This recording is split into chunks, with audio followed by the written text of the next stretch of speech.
Okay, so what the hell is a J's wing? Well, I don't know, you don't know, and the writers probably don't even know. So in this video, I'm going to try my best to establish what a J's wing could possibly be, but keep in mind, there is a minimal amount of information about J's wing as a character, so this is going to be incredibly tricky.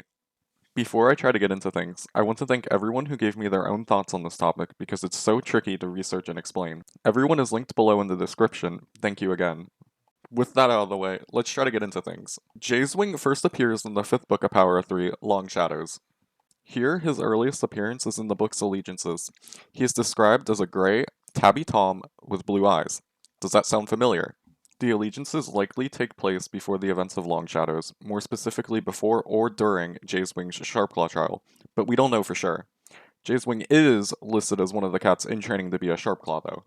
During the Jay's Wing chapters, we also find out more information regarding who he is related to. His mother was Falcon Swoop, his father was Falling Rain, and his sister was Dove's Wing. Falcon Swoop was hit by a monster before the Jay's Wing chapters, and Falling Rain just disappeared. We have no idea what happened to him. Dove's Wing is alive and well, though. Now, let's take a deeper dive into the Jay's Wing chapters, starting with chapter 14. This chapter has nothing that hints towards who Jay's Wing is. It's just J-Paw finding his way out of the tunnels as Jay's Wing. Nothing is explicitly given about Jay's Wing's personality. In chapter 15, J-Paw emerges from the tunnels and finds the other agents. This is when J-Paw finds out he's been sent into the past by Rock. Probably Rock. We also find out that Jay's Wing was in the tunnels for 2 days. This is also the first instance where the agents are confused about J-Paw's behavior as Jay's Wing. The agent cats don't recognize any of the terms he uses from the present. Whispering Breeze says to J-Paw, "Are you okay? I think your brain got scrambled down in the tunnels."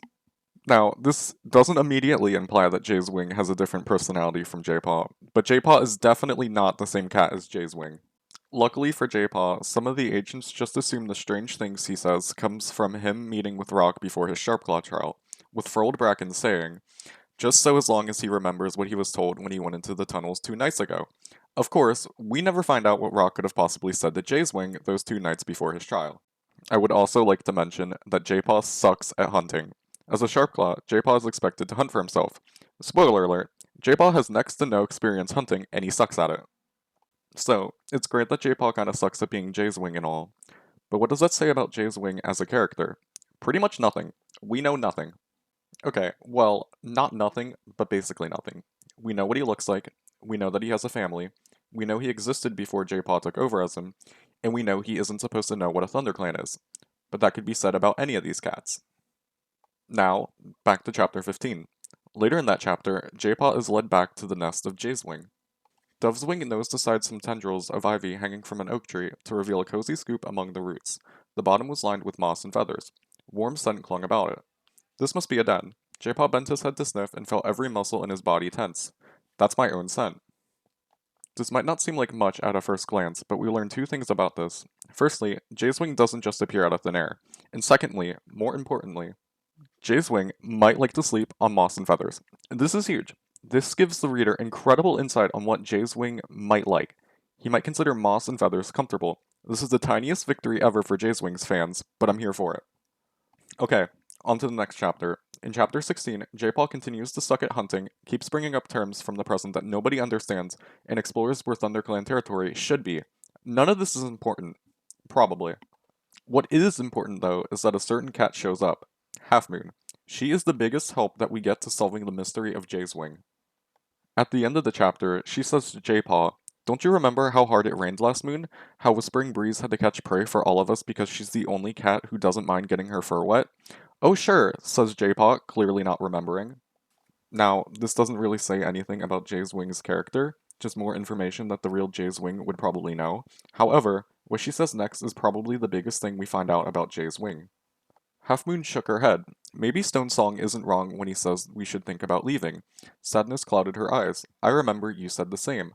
"Right," J-Paw meowed, relieved to know which side of the argument Jay's Wing had taken. "There must be somewhere with more prey and no two legs and badgers to bother us." I cannot stress how huge this is. From this, we find out that he was in favor of leaving the lake. This is a big deal because the cats currently at the lake are debating whether or not to leave the lake entirely. This is also very useful information for J-Paw to use because he's trying his hardest to be a character that barely exists. Chapter 17 happens. In this chapter, the ancient cats discuss and vote on leaving the lake. J-Paw says that living in the mountains would be difficult. The ancient cats are wondering why J-Paw knows so much about the mountains. The solution? He dreamed it, and somehow this works. Okay, but seriously, this does imply that Jay's wing probably didn't have any special dreams or received any prophecies. Anyway, yet again, Half Moon comes to the rescue to give us some information regarding Jay's wing. As the cats discuss about leaving the lake, she says to J-Paw, "If you went, I'd come with you." You know that. J-Paw felt overwhelmed by the strength of her gaze. The emotion flowing from her pelt threatened to sweep him away. He had never felt it before, not like this, but he knew exactly what it was. She loves me, at least, she loves the cat she thinks I am. So, this likely means that the real Jay's Wing and Half Moon had a close relationship with each other, because otherwise I don't think that Half Moon would say, "You know that." Of course, this is going off of heavy implications, because essentially everything with Jay's Wing is just implied. Anyway, at the end of this chapter, the cats finally vote on leaving the lake using stones. All of the other agent cats cast their stones, unfortunately leaving J-Pod to be the tiebreaker. He votes on leaving, which shortly leads to the departure of the agent cats and eventually the creation of the tribe of Rushing Water. A fun thing to consider is what would have happened if J-Pod did not vote for leaving the lake. He obviously does, likely to fit in because the real Jay's Wing expressed views to leave the lake, but what if J-Pod voted to stay at the lake? Who knows how much that would mess things up? Would the ancient cats end up staying at the lake? Would the tribe never be created? Would Rock appear out of nowhere and fix J-Pod's mistake? Who knows? Anyway, Chapter 18. The cats are preparing to leave the lake. J-Pod might have accidentally made himself the first medicine cat ever, and has introduced religion to the ancient cats. As the cats leave for the mountains, Rock appears and calls J-Paw aside. In this very moment, Rock makes the Jay's Wing plotline 1,000 times more complicated. J-Paw asks Rock, "Will the real Jay's Wing come back now?" Rock shook his head. No, he disappeared at the start of their journey to the mountains. With a single sentence, he creates a scenario that makes this entire plotline impossible to make sense of. Now, I won't elaborate on this just yet, but keep in mind, this single sentence ruins everything. I mean everything. So, pushing that aside, I'm going to briefly cover Jay's Wing's appearance in Omen of the Stars. We don't really learn anything about Jay's Wing himself in Omen of the Stars. This is because he is not supposed to exist here. Again, I'm going to ignore that entirely for now. And, luckily for me, at this point, J-Paw is J-Feather, so now I don't have to worry about triple checking whether or not I said J-Paw for consistency's sake. Anyway, J-Feather appears out of nowhere as Jay's Wing. The agent cats are obviously confused. They ask, "Why didn't you come with us? Why didn't we notice you enter?" J-Paw says, "I got scared and you were tired." The agent cats say, "Oh, okay."